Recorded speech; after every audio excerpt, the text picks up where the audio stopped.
मंदिरातील मुख्य शिवलिंगाला नैवेद्य दाखवल्यास तो चमत्कारिकरित्या गायब होतो, अशी स्थानिक भाविकांची श्रद्धा आहे. 1969ला ज्यावेळेस अफजल खान स्वराज्यावरती चालून आला, त्यावेळेस जाता जाता त्यांनी या मंदिराच्या मूर्त्या देखील खंडित केल्या. महाभारतातले काही प्रसंग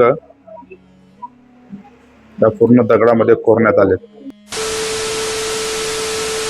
नमस्कार मंडळी, कशा आहात सगळे? आज आपण चाललो आहोत भुलेश्वर मंदिराला. भुलेश्वर हे महादेवाचं एक प्राचीन मंदिर आहे. मग काय, गाडी काढली आणि निघालो. भुलेश्वर हे आपल्या घरापासून जवळपास 65 किलोमीटरच्या अंतरावरती. भुलेश्वरला जाणारे 2 मार्ग आहेत.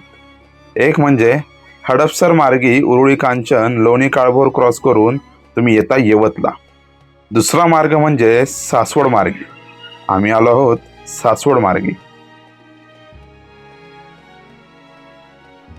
1.5 तासाचा प्रवास करून आम्ही पोहोचलो भुलेश्वर मंदिराजवळ.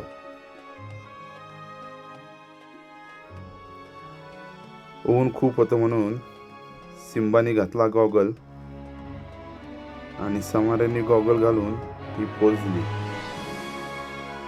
Let's go.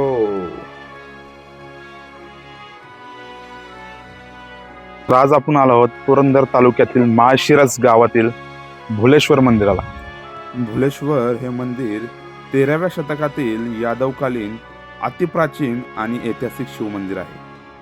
8व्या ते 12व्या शतकात या मंदिराभोवती एक गड बांधण्यात आला, ज्याला दौलतमंगल गड असेही म्हणतात. पुढील काळात मंदिराच्या सभोवतालची तटबंदी, नगारखाना आणि शिखरे 18व्या शतकात मराठा शैलीत बांधण्यात आली.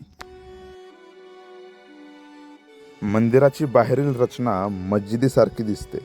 मुघल आक्रमणकारांपासून मूर्तींचे रक्षण करण्यासाठी यादव राजांनी मंदिराला अशी विशिष्ट रचना दिली होती. इथे मम्मीनी मंदिरात देण्यासाठी हे बेलपान घेतले आणि आमच्या लाडू शेटनी मस्तपैकी कपाळावरती टिळा लावला.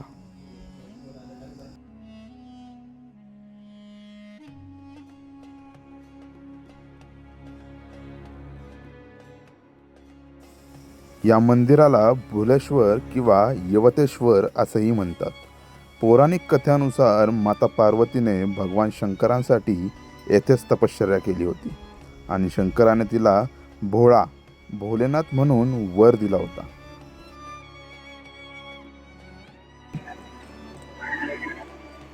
पूर्ण दगडी काम आहे.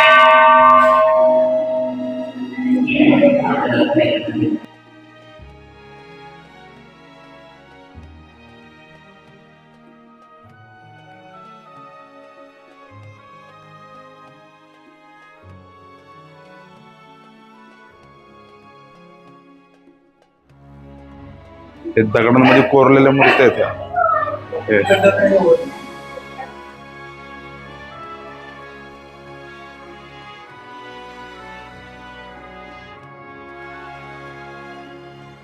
इथे पाहायला गेलात तर महाभारतातले काही प्रसंग त्या पूर्ण दगडामध्ये कोरण्यात आले. ते रथ, हत्ती, युद्धाचे काही क्षण इथे आपल्याला दिसून येतात.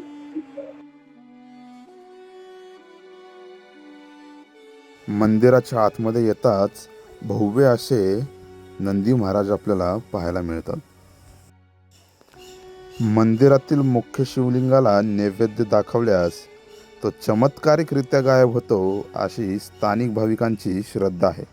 मंदिराच्या आतील भिंतींवरती आणि खांबांवर रामायण आणि महाभारत आणि पुरातील प्रसंग अतिशय सुंदर आणि बारकाईने कोरले आहेत.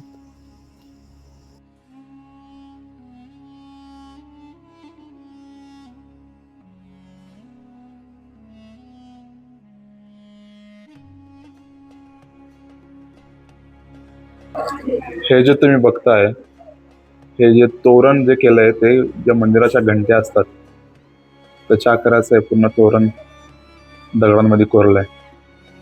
त्यावेळेस जे कारागीर असतील त्यांनी हे दगडी काम कशा पद्धतीने केलंय हे तुम्ही बघू शकता.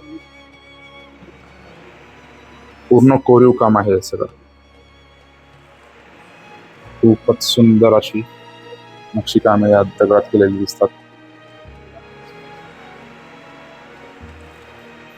1669ला ज्यावेळेस अफजल खान स्वराज्यावरती चालून आला त्यावेळेस जाता जाता त्यांनी या मंदिराच्या मूर्त्या देखील खंडित केल्या. तुम्ही बघू शकता मंदिराचं पूर्ण ज्या मूर्त्या आहेत त्या तोडण्यात आल्या होत्या अफजल खानाद्वारे.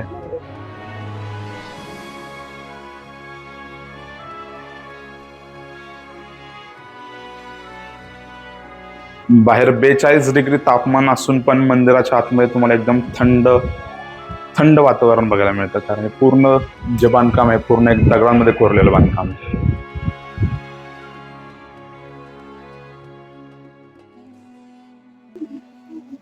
आतमध्ये आपल्याला विठ्ठल रुक्मिणीची सुद्धा मूर्ती बघायला मिळते. मंदिर डोंगरावरती असल्यामुळे खालील दिसणारा नजारा सुद्धा सुंदर दिसतो. मंदिर वास्तुकलेचा एक जबरदस्त आणि सुंदर नमुना आहे. तुम्ही सुद्धा या मंदिराला एकदा नक्की भेट द्या. आणि ही व्हिडिओ जर तुम्हाला आवडली असेल आणि इन्फॉर्मेटिव्ह वाटली असेल तर आपल्या चॅनलला सबस्क्राईब करा, व्हिडिओला लाईक करा आणि जास्तीत जास्त शेअर करा. भेटूयात अशाच एका नवीन व्लॉगमध्ये. धन्यवाद.